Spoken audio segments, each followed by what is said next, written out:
When my mother-in-law called my 6-year-old daughter selfish in front of everyone, something in me shut off for good. Not a scream, not a fight, just a quiet remark that landed wrong and stayed there, settling into the space between us, like something toxic you don't notice until it's already doing damage. My daughter, Lily, sat beside me at the dinner table, gently rocking her feet under the chair. She was relaxed, unaware that anything was about to change. She trusted the adults in the room. That trust was fragile, and it mattered more than anything else. Across from us, my mother-in-law, Diane, leaned forward slightly, not enough to make a scene, just enough to be heard. Her voice wasn't raised. It didn't need to be. "You're selfish," she said. "Just like your father." Conversation stopped mid-sentence. Forks hovered above plates. Someone shifted in their chair and then went still. No one laughed. No one corrected her. That silence wasn't neutral. It was permission. My wife, Rachel, lowered her eyes and focused on her napkin, smoothing the same crease again and again, like she could flatten the moment if she tried hard enough. She didn't look at Lily. She didn't look at me. She said nothing. I stood up slowly. Not out of anger, not to dominate the room, but because staying seated suddenly felt like agreeing with what had just been said. What I felt wasn't rage, it was clarity, sharp and cold, the kind that shows you exactly where your responsibility begins. "We're leaving," I said. Lily looked up at me, confused but trusting.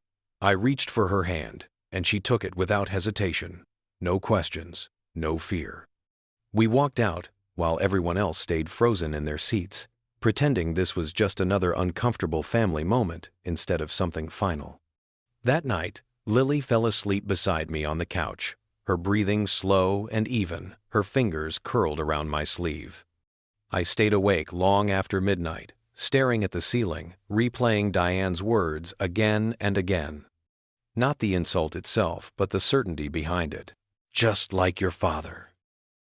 It wasn't said in anger. It was said like a fact. And that detail refused to let me rest. Over the next several days, I stopped confronting and started observing. Rachel moved through the house carefully, like every step had to be calculated. She avoided eye contact, filled the silence with unnecessary tasks, and flinched every time her phone lit up. Diane called constantly. Their conversations were short, tense, and ended the second I entered the room. One evening, Lily looked up from her plate with the kind of question only a child can ask honestly. "Daddy, why doesn't Grandma like you?" Rachel answered too quickly, her smile thin and brittle. "She's just old, sweetheart." Old doesn't explain cruelty. And it doesn't explain fear. A few nights later, while folding laundry, I found an old photo tucked deep into the back of Rachel's drawer. Lily as a newborn. She wasn't in my arms. She was cradled by Diane, smiling proudly. Rachel stood beside her, exhausted, eyes red from crying. Diane wasn't looking at the baby. She was smiling at someone behind the camera. I turned the photo over. A date. And a short message written in Rachel's handwriting. "For you, Mom. We did it." My stomach tightened, not because I knew the truth yet, but because I knew someone had worked hard to make sure I wouldn't ask it. That note didn't prove anything by itself, but it proved they had been hiding something together for a long time. The DNA report arrived a week later. 1 page. No explanations, no soft language. Probability of paternity, 0%. I sat alone at the kitchen table long after the house went quiet, letting the truth settle without trying to reshape it. No shouting, no collapse.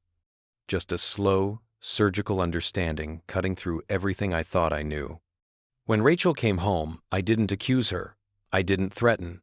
She opened her mouth like she wanted to explain, then realized there was nothing left to explain. "You should have told me," I said. "I'm taking Lily tonight. I'm the one on her birth certificate, and I'm not leaving her here. We'll handle everything else the right way." Rachel's face collapsed, not in anger, but in recognition. Diane opened her mouth to speak, then stopped. For the first time, neither of them knew what to say. This wasn't revenge or control. It was a boundary being drawn, quietly and without apology.